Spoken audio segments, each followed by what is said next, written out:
So ito na nga yung sinigang ko na hipon na may twist. So nilagyan ko na ng fish balls at saka squid balls. Yung fish ball mga guys ay merong filling sa inside. So masarap talaga siya. So marami-rami yung fish ball na nilagay ko at saka nilagyan ko din na ng mushroom. So yan po yung sinigang ko na hipon. Nilagyan ko na ng mushroom. Na-inspire po ako sa Lemongrass Hotspot. Yung mga soup nila, ang daming mushroom at saka ang sarap. Naglagyan ko din ng tomato or tomates.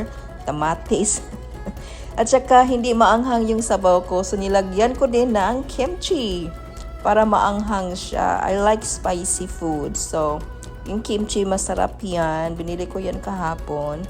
At saka another twist, nilagyan ko ng Chinese spinach. Yung Chinese spinach po, it tastes like kangkong and alugbate. Napakasarap po yan. Pero hindi siya pwedeng ma-overcook. So, nilagay ko yan for sa sabaw na last part na kasi I don't like overcooked vegetables. So, yung spinach na yan, pwede yung isaute.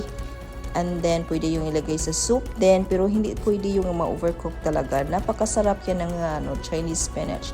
Saka, nilagyan ko din ng maraming sabaw yung yung shrimp ko. Para namang ma-enjoy natin, especially when it's raining and especially when it's cold kasi malapit na yung cold season eh.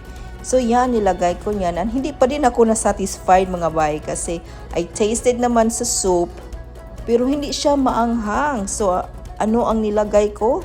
Yung sauce ng kimchi nilagay ko. Yan, makikita nyo yan. Nilagay ko yung lahat ng kimchi sauce. Yan.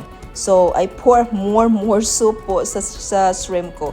So, yan talaga. Nilagay ko yan ng, lagyan ko yan ng kimchi sauce. Diba? Namula-mula na yung sa anghang. Yan talaga. Oh.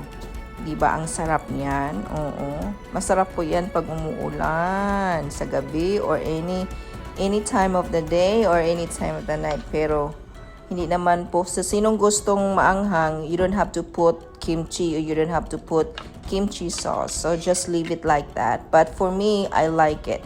So nilagyan ko na yung chopsticks. Murag kay ba mo gamit yung chopsticks, but I'm not really good using chopsticks, guys. It's just for a view only.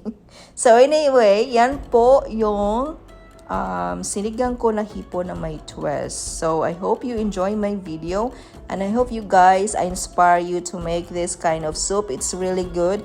It's good for your tummy and it's good for our health kasi merong kimchi. It's probiotic. So yan po is my sinigang na hipon. Thank you!